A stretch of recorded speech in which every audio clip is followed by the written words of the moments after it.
Faiz lake এলাকাটা আমাদের চট্টগ্রাম শহরের অন্যতম বিনোদন কেন্দ্র, ঠিক আছে। তো একই সাথে এখানে তুলসী এলাকার কিছু পাহাড়ি এলাকা আছে। বাস্তবতা হলো এখানে কিছু ডিসপিউটেড ল্যান্ড আছে, একদম বাস্তব সত্য কথা।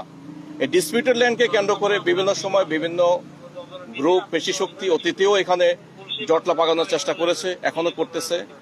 আমরা কন্টিনিউয়াস আমাদের পুলিশিং দায়িত্ব, ল অ্যান্ড অর্ডার সিচুয়েশন একদম মেনটেন করার জন্য আমাদের যে দায়িত্ব পালন করে আমরা সেটা করে যাচ্ছি। আজকে তারই ধারাবাহিকতায় আমরা দেখতে পেলাম যে ফয়েজ লেক এবং তার পার্শ্ববর্তী আশেপাশের কিছু জায়গা জমিকে কেন্দ্র করে বিরোধকে কেন্দ্র করে এখানে দুইটা এলাকা, এটা হলো ডাবল মুরিং আকবরশাহ এলাকা এবং খুলশি এলাকার বাসিন্দাদের মধ্যে হয়তো এখানে কোনো বিরোধপূর্ণ কিছু গ্রুপ থাকতে পারে। আমরা সেটা তদন্ত করে বের করব।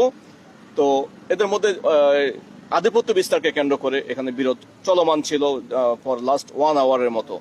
তো আমরা ইনশাল্লাহ খবর পেয়ে আমাদের থানার টিম এখানে সাথে সাথে উপস্থিত হয়েছে এবং একই সাথে আমরা লাইন থেকে আমাদের সিনিয়র অফিসার সহ আমরা আমাদের পর্যাপ্ত সংখ্যক পুলিশ ফোর্স এখানে আমরা ডেপ্লয় করেছি এবং উভয় পক্ষকে আমরা নিবৃত্ত করতে সক্ষম হয়েছি। বর্তমানে পরিস্থিতি স্বাভাবিক আছে এবং পরিস্থিতি আমাদের পুলিশের নিয়ন্ত্রণে আছে। এখানে যান চলাচল কিছুক্ষণ সময়ের জন্য বন্ধ ছিল, সেটা আমরা রানিং করে দিয়েছি।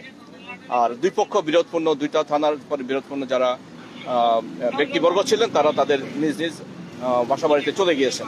আপাতত আমাদের লোকে মুখে শোনা যে আমাদের 8 থেকে 10 জনের মতো এখানে হতাহত মানে ইনজুর্ড হয়েছে, ফিজিক্যালি এবং সিরিয়াস ইনজুর্ড হয়েছে, ছুরিকাঘাত হয়েছে এবং সিরিয়াসলি ইনজুর্ড হয়েছে বলা যায়। আর তাদেরকে হসপিটালাইজ করা হয়েছে। আর বিরোধপূর্ণ এখানে আমরা এখন বাই নেম এই মুহূর্তে বলতে পারতেছি না। আমরা এটা তদন্ত করে দেখব কারা কারা এখানে প্রাইম রোল প্লে করেছে। আমরা সেখানে আমাদের বিধিবদ্ধ আইনের আওতায় তাদেরকে নিয়ে আসবো। আমাদের এখনো পর্যন্ত পুলিশের কোনো সাথে আঘাতপ্রাপ্ত হয় নাই, বাট আমরা খুবই স্ট্রেসফুল আছি। আমরা দীর্ঘ সময় ধরে বুঝতে পারতেছেন ভেরি টরিড হিট এখানে এখন।